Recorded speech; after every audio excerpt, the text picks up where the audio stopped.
Mamen Sánchez, bienvenida a nuestra facultad, a nuestra biblioteca, este rinconcito que tenemos en la biblioteca, y muchísimas gracias por hacernos este hueco en tu apretadísima agenda nacional e internacional. Que va, muchísimas gracias por invitarme a mí, que me hace mucha ilusión estar aquí con vosotros. Pues oye, cuéntame, tú estudiaste periodismo aquí en la Complutense, ¿no? Sí, yo estudié periodismo en el Colegio Universitario San Pablo CEU, que entonces estaba adscrito a la Universidad Complutense. Eso te iba a decir, digo, porque físicamente no fue aquí. No, pero mi título sí que es Universidad Complutense de Madrid.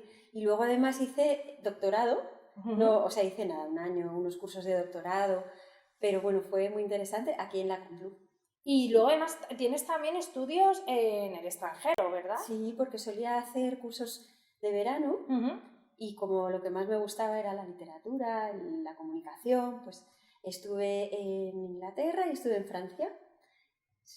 Ahí mis veranos los pasaba ahí. Formándote, sí. Te seguías formando. Sí. Y había mucha diferencia, ¿notabas mucha diferencia entre la formación que recibías aquí y bueno, esos cursos de verano? Sí, es diferente. O sea, los sistemas de enseñanza son muy distintos. En Francia me pareció más parecido a lo nuestro. Vale. Inglaterra no, porque en Inglaterra tú tienes tu tutor. Y entonces había pequeñas reuniones del tutor con los alumnos, pero no más de 6 o 7 alumnos, en sus habitaciones, que tiene como un saloncito y tal, y ahí era donde se iba hablando pues un poco de los trabajos que había que entregar, que había que investigar, y se ponía todo en común. Luego había muchas conferencias, pero lo que eran clases como aquí en España, la clase magistral, digamos. Eso había muy pocas, eran más otro tipo de enseñanza, ¿sabes? Quizá más creativa. Porque... Sí, probablemente, ¿no? Y menos de memoria. Claro. Sí. Qué bueno, qué interesante. Qué interesante el tener todas esas perspectivas, ¿no? Formarte desde todas esas perspectivas distintas. Y bueno, volviendo un poquito al principio, estudiaste periodismo. ¿En qué momento notaste que tú querías ser periodista? O sea, ¿de dónde te viene esa vocación? Pues a ver, yo lo que siempre me ha gustado mucho es leer y escribir, aunque escribir pues más adelante, pero claro, leer desde muy pequeña. Desde muy pequeñita ya empecé a leer como loca. Me acuerdo de un verano que me leí, yo creo que todas las novelas de Agatha Christie. ¡Hala! Todas las Y luego me acuerdo que mi padre siempre me decía, mira, ya estás haciendo el plan que más te gusta, que era estar tumbadita en la cama leyendo. Eso era lo que más me gustaba. Entonces siempre me gustó mucho leer. Y luego la carrera de periodismo, pues también por tradición familiar, porque en mi familia mis abuelos fueron periodistas, después mis padres, y un poco dentro de que lo que me gustaban de verdad eran las letras y pues eso, la lectura, la literatura. La verdad me planteé si hacer filología o hacer periodismo, pero me pareció mucho más divertida la carrera de periodismo porque tenía una variedad de asignaturas de todo tipo, ¿no? Había economía, había derecho, había como picabas un poquito de cada, ¿no? Para una cultura general así de humanidades era una carrera interesante. Claro. ¿Y tú cuando empezaste la carrera ya te planteabas dado que tenías también familia, ¿no? O sea, vienes de familia de periodistas, pues a mí me gustaría dedicarme a esta, no sé si se dice rama del periodismo, pero bueno, como un poco más a esta, rama o especialidad o no. Claro, es que en aquella época era Ola, que es la empresa de mi familia, pues era una empresa familiar no tan grande como hoy en día, aunque ya era una marca internacional. Y era como que era mucho más lógico pensar que que yo iba a trabajar allí, ¿no? Vale. Pero dentro de eso, pues yo podía hacer muchas cosas, había un abanico muy amplio. Y lo que a mí me gustaba más, que me fui dando cuenta según iba pasando los años en la carrera, pues yo veía que dentro de la carrera de periodismo había, digamos, dos perfiles. Había alumnos que eran mucho más reporteros, que, bueno, pues les encantaba estar fuera de clase, les gustaba allí donde había alguna movida, allí iban ellos, ¿no? Y luego había otro grupo en el que estaba yo, que quizá nos gustaba más el periodismo de investigación, de biblioteca. Mira, claro, pues totalmente. Me gustaba mucho la biblioteca. Al final somos todos investigadores, de una manera u otra. Y yo siempre pensé pues, que algún día haría entrevistas bonitas, en profundidad, reportajes, pues eso, más investigados, más... Y bueno, y a lo largo de mi carrera profesional he tenido ocasión de hacerlo. Yo la verdad que he trabajado en muchas áreas, pero pero el área de las entrevistas, por ejemplo, y de estos reportajes un poquito más pensados, tal, pues eso es lo que yo creo que siempre me ha gustado más. La verdad que sí. Pues ya que has sacado tú a relucir, ¿no?, la empresa familiar, que es la revista Hola, la que conocemos todos.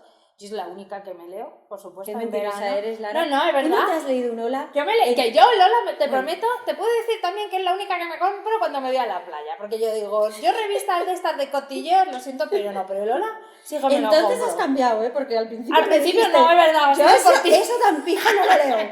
Pero yo por ti ahora ya me la compro. Te voy a mandar una foto este verano. Te dije que no te la lees, ya verás. Cierto. Qué risa, sí. Pero... Nuestros orígenes de nuestra amistad. Nuestros orígenes que no tenemos por qué contar aquí, mami. Esto se puede hacer entre nosotras. Qué risa. No, pero que, pues retomando la revista Hola, ¿no?, que es la que conocemos todos, me gustaría, ya que tenemos esta oportunidad, la fundaron tus abuelos. Sí. Entonces, ¿quieres compartir con nosotros cómo se fundó? Pues es una historia muy bonita, muy de novela. Efectivamente. Una historia muy de novela. Pues esto ocurrió en el año 1944. Que, bueno, pues España, en 1944. Exacto. Imaginaros, o sea, estábamos en plena posguerra en España, la guerra mundial todavía estaba en pleno apogeo, y entonces mi abuelo, que era periodista de profesión, dirigía un periódico en Barcelona. Se enamoró de mi abuela, muy bonito, eso no es otro día, os lo cuento. Vale. Mi abuela era de Palencia, y entonces ellos se fueron a vivir a Barcelona. Y mi abuelo dirigía el periódico que se llamaba La Prensa, y mi abuela era como muy... ¿cómo se dice?, muy hiperactiva, ¿no? Ella necesitaba estar entretenida, y entonces mi abuelo le propuso un día, dando un paseíto por las Ramblas, le propuso, ¿por qué no hacemos una revista? Y tanto le sorprendió a mi abuela que pensó que se refería a una revista de teatro, de balletés. Vale. Y la pobre se quedó.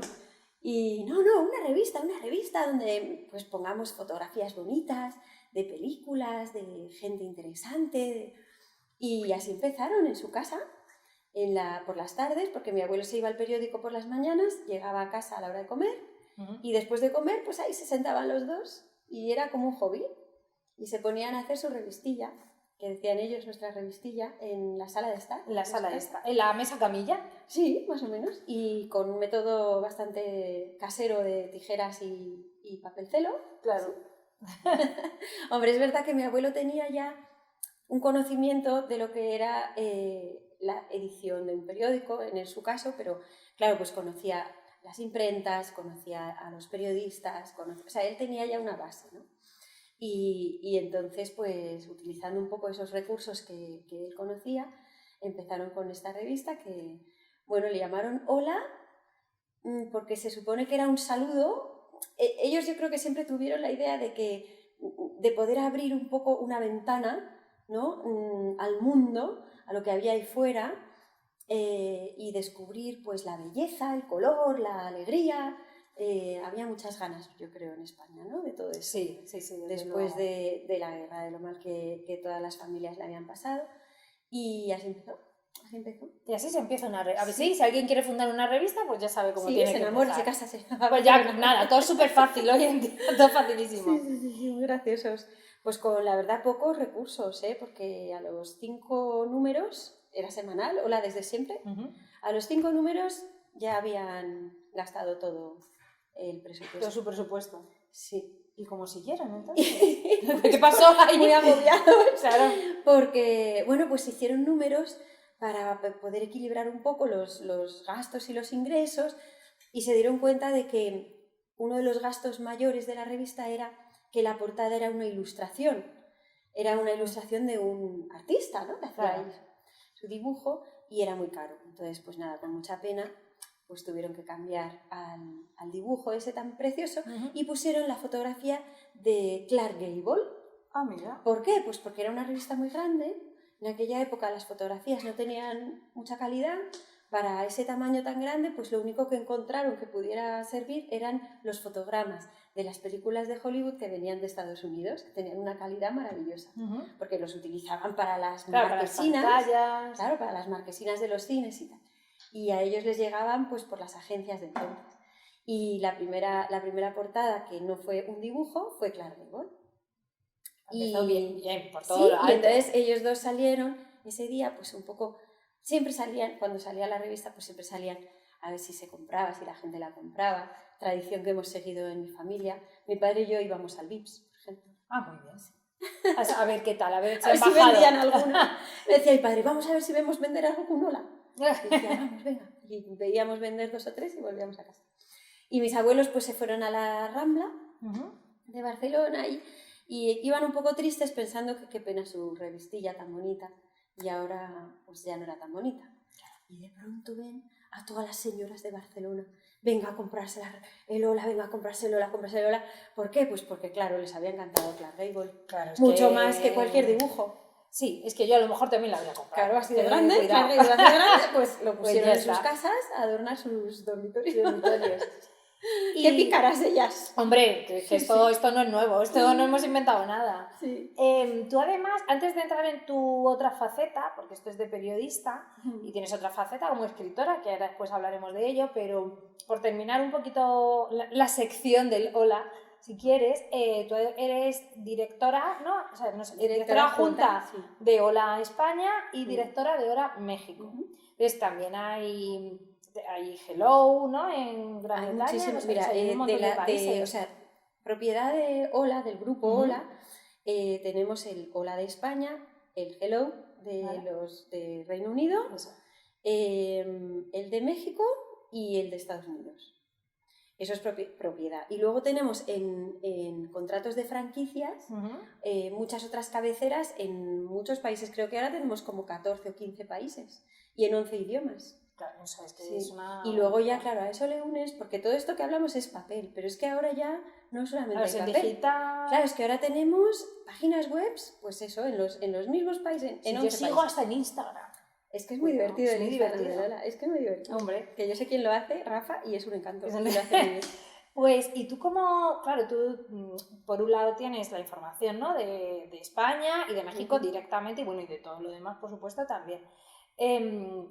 ¿Cómo mantenéis la misma, creo que se dice, línea editorial, ¿no? Sí. Porque realmente entiendo que las necesidades y la cultura de cada país es distinta. Entonces, realmente... Pues, sí, bueno, yo creo que lo que tenemos en nuestra empresa es una idea muy, muy fundada y muy interiorizada, vuestro ADN, muy interiorizada digamos, del producto que hacemos, ¿no? Y ahora somos, claro, muchísima más gente, según han ido pasando los años y ha ido creciendo la cantidad de productos y demás, pues ahora somos muchos más, pero yo creo que en cuanto entras allí en la casa, pues te das cuenta de lo que somos, ¿no? Y entonces, pues hasta dónde puedes llegar con las noticias, o sea, somos, yo creo, nosotros hacemos un periodismo respetuoso, siempre tenemos que confirmar, tenemos que demostrar que las noticias son verdaderas antes de publicarlas. Eso a veces nos hace no ser siempre los primeros, pero en cambio ser siempre los más veraces. O sea, hasta que no hemos conseguido demostrar lo que nos han contado, pues no lo publicamos, ¿no? Y yo creo que es una filosofía como que va pasando de unos a otros y está muy bien entendida. De hecho, hace poco hemos tenido un estudio así interno de todos los que trabajamos en Ola, y una de las conclusiones ha sido esa, que todos tenemos muy claro qué producto hacemos. ¿Qué es producto? Yo creo que es verdad que que consumo muy poca revista del corazón, pero me parece que... O sea, para mí la gran diferencia de Ola es que me parece elegante y respetuosa. Para mí. Entonces es como, quizás es ese sello que diferencia de otras. Sí, más. Yo creo que es interesante. O sea, desde luego es algo que marca la diferencia y que, bueno, que el consumidor, cuando sabe lo que compra, decide un poco qué línea... O sea, sabe lo que va a encontrar, ¿no? Detrás de esa portada. Y un poco el trabajo que ha habido detrás también. Pues eso, ese límite de hasta dónde estamos dispuestos a llegar. Que yo creo que además estamos en una sociedad en la que es importante también el que no vale a costa de todo, ¿no? Sí, de hecho, fíjate que han empezado en Reino Unido con una campaña que nos gusta mucho y nos queremos también unirnos que se llama Hello to Kindness, que es como hola a la amabilidad, digamos, y se refiere más a la parte digital, a las redes sociales, claro. Pues porque es verdad que vemos pues que hay mucho abuso, hay mucha desinformación, hay mucho insulto, y entonces nosotros queremos encabezar o bueno, participar en un uso de las redes sociales y de las nuevas tecnologías que no olvide el respeto y la amabilidad, ¿no? Y sí, en eso estamos trabajando. Pues seguir así. Yo te animo a ello.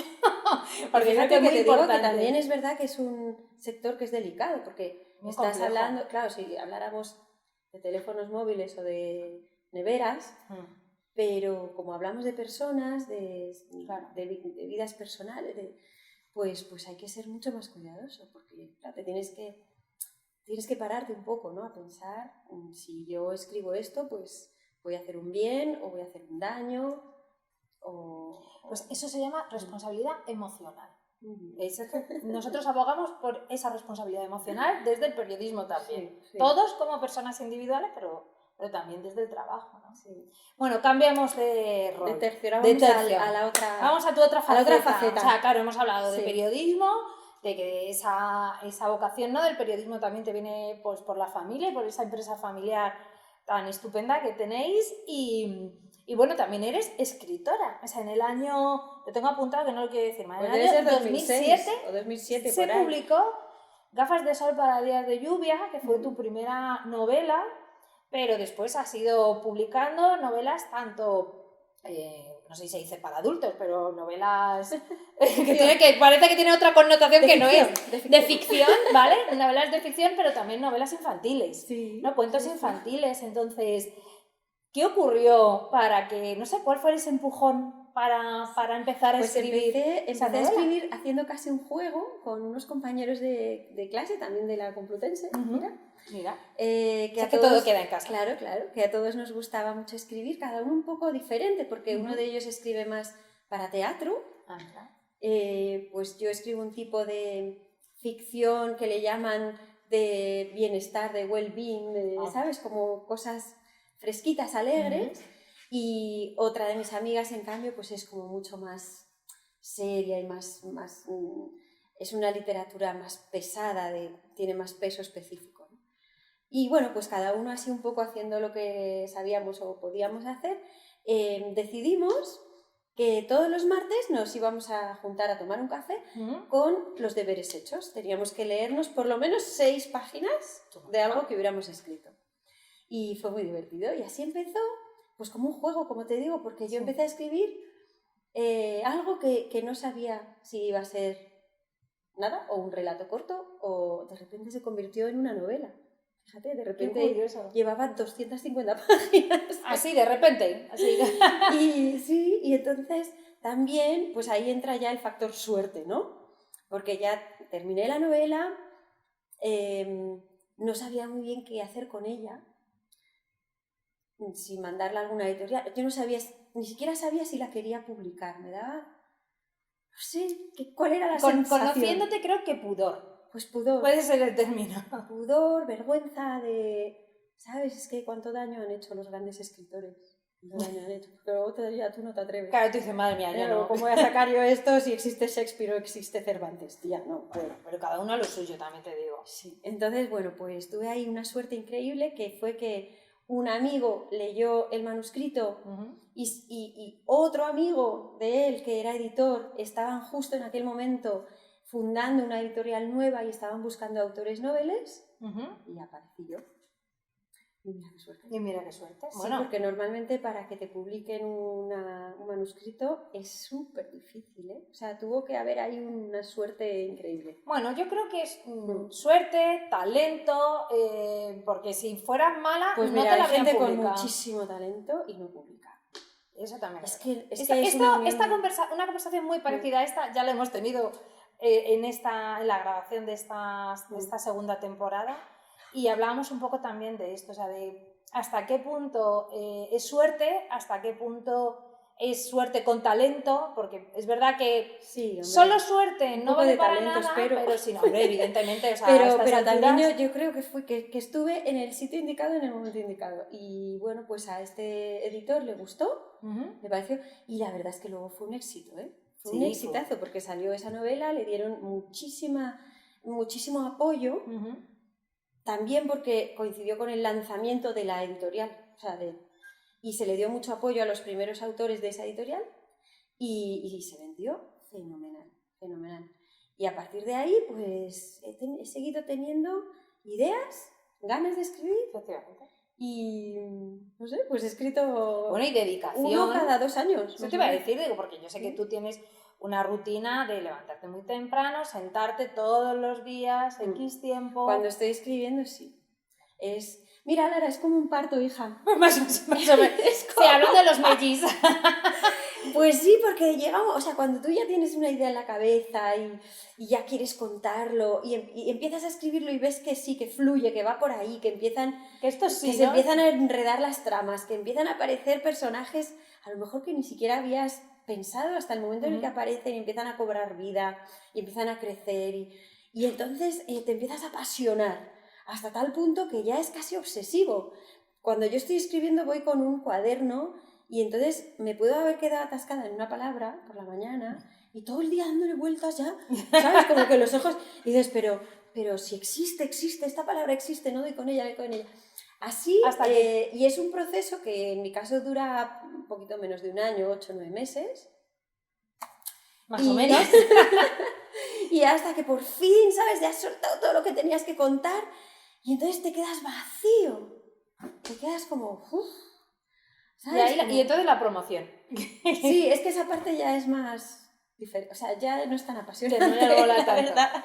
También es muy bonita, porque ya esa parte es de encuentro con los lectores, también comunicación con la editora, con la editorial, que ya nos hemos hecho muy amigas y también es una parte bonita de trabajo cuando ya está terminada la novela y empiezas a revisarla y empiezas a mejorar cosas. Normalmente en una revisión yo siempre borro cosas, más que escribir más, es que empiezo a ver cosas que no hacen falta. Esto para qué lo contaba, si no hace falta lo quito, tal, ¿sabes? Pero... Hay una característica de prácticamente todas tus novelas, que es que las protagonistas son mujeres. Entonces, tú te has definido, o lo has definido como novelas fresquitas, ¿no? Algo así has dicho, me parece, como... Sí, de sentirse bien. Sí, ¿no? de sentirse bien, algo así. Sí. Yo estoy de acuerdo en que son novelas que te hacen sentir bien. Lo que ocurre es que a mí no me parece... O sea, son fáciles de leer, pero son novelas que tienen un trasfondo... Sí, muy importante. No todo el mundo lo nota, ¿eh? O sea, hay muchos niveles de lectura. O sea, es verdad que no es una novela que cueste, pero realmente la vida, lo que le ocurre a todas las protagonistas, a todos los personajes, hombres y mujeres, pero principalmente las protagonistas son mujeres, cuidado, que a veces dices... Ostras, no quiero decir palabrotas, pero telita. Es verdad que todas tienen más fondo de lo que aparentemente parece. O sea, puede ser una lectura de verano y bueno, pues ya está, qué historia me han contado tan divertida. Pero siempre hay un fondo y luego también hay mucha escondida entre las páginas, hay muchas llamadas, por ejemplo, a la literatura, o sea, como metaliteratura, que eso me divierte muchísimo, me divierte mucho, o alguna de ellas está inspirada, aunque no lo parezca, en algún libro de los grandes libros de la literatura universal. Por ejemplo, hay un libro que escribí que se llama La felicidad es un té contigo. Entonces, uy, qué casualidad que hayas mencionado. Mira, en cuenta esta mesa, si puesta, que ahora nos vamos a tomar este té. No, pues esa novela es una novela realmente llena de humor. Es una novela que todo el mundo se ríe muchísimo con ella y tal. Pero tiene un trasfondo y es que cuenta un poco la misma historia que El corazón de las tinieblas, de Joseph Conrad. Lo que pasa es que trasladado a España, a la parte de Andalucía, y tomado un poco en broma. Pero el conocedor del corazón de las tinieblas se tiene que dar cuenta, porque hay muchas pistas, ¿sabes? Muchas pistas. El protagonista se llama Marlowe, por ejemplo. El final de la novela... No cuentes. No, es que no voy a contar el final. Vale. Pero el final del corazón de las tinieblas ya cuando rescatan al protagonista, ya está el pobre ahí en la camilla y grita el horror, el horror. Pero espera, que estás haciendo spoiler del otro lado. Del o sea, otro no hagas libro, spoiler porque en se fastidia general. Joseph Conrad. Ah, bueno, pero amén. Bueno, vale, te lo perdonamos, pero por ser tú. Pues en el Té contigo hay un personaje en una camilla que grita el amor, el amor. O sea, claro, que no se nota mucho, ¿no? hay que irlo leyendo, pero Sí, hay que ir encontrando hay pistas, sí es. Bueno, es verdad, a mí ese es uno de los, la verdad es que de los libros que me parece más divertido, pero igual es, si arañas un poco en los personajes, en el trasfondo de esos personajes, dices, telita Pues sí, con porque al todo lo que final, pasa, se cuentan. Es verdad que las protagonistas suelen ser mujeres, que para mí es más fácil quizá identificarme con un personaje femenino. Uh-huh. Siempre hay también hombres, claro que... Hombre, claro, que convivimos, coprotagonistas, son maravillosos y compartimos también nuestra vida con ellos, sí. O sea que... pero hay, bueno, pues un montón de temáticas, ¿no? Desde... pues, no sé, desde la violencia, desde el abandono, no sé, hay muchísimas, ¿no? Sí. O incluso la necesidad de las mujeres de salir un poco de lo que era la vida del hogar, la vida en pues, los años 50. Tengo un libro también que está ambientado en el siglo XIX, por ejemplo, y ese personaje femenino pues a mí me hace mucha gracia porque tuve que leer muchísimo, investigar muchísimo para poderle dar su personalidad, ¿no? A Lady Morgan. Juego de damas. Sí, Juego de damas. Y bueno, pues ella es eso, pues una mujer, digamos, moderna y vanguardista, pero del siglo XIX. Claro, pero no cuadraba muy bien en la época. Sí. ¿Y qué proyectos tienes de futuro con respecto a todo? Es que ahora, ¿Cómo te planteas tu futuro? ¿Cómo estás? Pues ahora mismo estoy viviendo. Yo creo que a todos nos ha pasado que hemos pasado toda esta angustia de la pandemia y el confinamiento. Yo justo había entregado un libro, que lo he traído aquí para vosotros. Justo había entregado antes de que nos encerraran. Ya estaba terminado, ya estaba corregido, ya estaba todo. Y lo había entregado ya para imprenta. Y desde entonces no he vuelto a escribir. Entonces, no sé si... o sea, primero el susto de estar encerrado y después la necesidad de vivir. ¿Sabes? De que no me voy a sentar 6 horas delante del ordenador, que es que quiero vivir, que quiero disfrutar, quiero ver cómo, ¿sabes? Cómo estalla la primavera y quiero aprovechar el verano hasta el último momento. Entonces no sé cuánto me va a durar esto, espero que algún día pueda volver a escribir. Hombre, yo como lectora espero que vuelvas a escribir, pero es que estoy segura que va a ocurrir. Yo creo que sí, que volveré a escribir. De momento, ahora de verdad que no sabes lo que estoy viviendo. Qué bien. Pues qué bonito es también sí, eso. ¿con qué intensidad estoy viviendo? Pues disfrútalo, enjoy. Sí. Enjoy. Pues vamos a terminar la entrevista. Y nosotros siempre, como estamos en una biblioteca, además eres escritora, o sea, la verdad es que esta segunda temporada nos está quedando, vamos, con un nivel narrativo impresionante. Ha sido un poco sin querer, pero al final, de una forma u otra, sí, hay un alto contenido en literatura y en humanidades. Y te queremos pedir una recomendación. Nosotros siempre pedimos una recomendación. Entonces, ¿a qué libro quieres recomendar para nuestro siguiente entrevistado o entrevistada que tú no sabes quién es? Vale. Entonces, ¿qué libro recomiendas? ¿Sabes qué? Que a mí me encanta conocer a la gente a la que le voy a recomendar un libro. O sea, pero estoy sorpresa. Dicen mis hijos que tengo un don, ¿eh? Sí, para encontrar el libro que les va a gustar. Pues en este caso no sé quién es. Entonces lo que he traído es un libro que es un clásico, que se llama Matar un ruiseñor, que seguro que os suena. Muy bueno. Escrito por Harper Lee. Aquí está, es que lo tenía en inglés en casa. Es que es un libro que tengo desde que era jovencita. Pues mejor, porque los libros esos que tiene vida. Sí, es que yo no sé, este vida. Libro me ha acompañado a todos lados. Y además me encanta volver a leer, no entero, pero volver a leer trozos. Y este libro lo he traído porque Harper Lee es una autora que me interesa muchísimo y bueno, la he conocido más en profundidad para escribir una de las novelas mías que se llama La hora de las mujeres sin reloj. Muy buena. Y que esa novela está inspirada, en cierta medida, la protagonista, en la figura de Harper Lee. Pues es un libro muy bonito, muy recomendable. Muy recomendable. Sí, muy recomendable. Hay peli, pero yo No, pero hay que recomiendo- leer. Hay que leer y luego Pero después, bueno, si la se peli quiere, es la peli. buenísima, ¿eh? La peli es de Gregory Peck. Oh, interesante también. Gregory Peck. Enseña la cámara para que se vea bien. Es que es Está el que no, tengo pero en está casa, ¿vale? estupendo. Matar un ruiseñor. Bueno, que nuestros ves Sí, telespectadores, somos todos pero estos no muy- son telespectadores. Los que vean esta Sí, que entrevista, somos todos pues internacionales. ya somos súper internacionales. Y nada, Pues qué bien, qué chuli. Oye, pues nada, os he tomamos traído nota. para que lo leáis. Yo haré de creo que hilo os va a gustar mucho. Yo haré de hilo conductor, se lo recomendaré a nuestro siguiente entrevistado o entrevistada. Bueno, ahora te voy a decir que es entrevistada. ¿Es entrevistada? Ahora te diré la que es siguiente? pero no te voy a decir Pues que le va a es. encantar. Pues seguro, ya te Bueno, si contaré. fuera entrevistado También le encantaría. Y yo, claro, igual ahora tengo que hacer de hilo conductor de Vale, y el recomendarme libro a que... mí uno. Efectivamente, entonces, nuestro anterior entrevistado fue Gonzalo Giner, que es escritor también, y es veterinario y escritor, que aquí esto es genial, porque las personas que hemos entrevistado son, o tienen otra carrera, de hecho él sigue trabajando como veterinario, Claro. y el libro que él recomendó fue La violinista roja, pero no te voy a decir por qué. ¿Y sabes por qué no te lo voy a decir? Para que me lo lea. No, que también, bueno, sí, también. Porque como Agatha Christie, te voy a mantener en el misterio para que veas la entrevista a Gonzalo Giner. Bueno, claro, buena Y así idea. conoces a Gonzalo Giner y también sabes el por qué te recomiendan este libro, que ya te digo yo que te lo tienes que leer. Bueno, pues venga, me lo leo. Así es que hago de hilo conductor, te recomiendo el libro, Gracias. te lo hago llegar. La violinista roja. Está roja.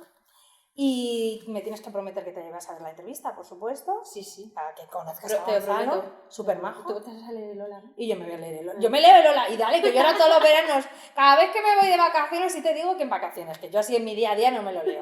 Pero cada vez que me voy de vacaciones, además aposta, digo, me compro el Lola. Venga, vale. Pues Y trato hecho. Lo hacemos así. Trato hecho, venga, fenomenal. Y nada, agradecerte de verdad que estés aquí, que nos dediques este rato, que nos hayas contado pues esa parte tan personal, ¿no? De una revista que todos conocemos, pero que tiene, a mí me parece muy bonita y tiene no solamente tiene un enfoque, sino que tiene una historia Sí, yo creo que importante. tiene alma. Tiene un Sí, alma. tiene una personalidad propia. Sí, personalidad Y es también. importante que lo hayáis podido mantener durante tanto tiempo, porque tampoco lleva 2 días. Sí, sí. Ya Publicándose. son, fíjate, desde el 44, 70 y... ¿Cuántos? Muchos años. 76. 76, 78, 78. 78 años. Tenemos en 2022. Qué fuerte. Bueno, pues ¿Cuántos nada, años? nos quedamos con esto. Y bueno, además esta entrevista se va a publicar en marzo del 2023. O sea que lo emitiremos en marzo del 2023. ¿Dónde estaremos? Con los Megis. Paseando, Ay, eso por seguro. Dios, sí. Claro. Así es que nada, Mamen, millones Qué de monada. gracias. Espero que para entonces estés escribiendo. Ah, yo también. Eso sí. Yo también. Vale. Muchas gracias, Lara. Ha A sido ti. un gusto estar aquí. Me lo paso fenomenal. Y cuando queráis, vuelvo. Si queréis. Pues hablamos Claro. para la tercera Os he temporada. traído unos libros para la biblioteca. Ahí los dejo. Para que estos estudiantes, los pobres que estudian cosas tan dificilísimas y tienen que estar ya con las cabezas, para que pasen un rato ahí entretenidos. Fenomenal.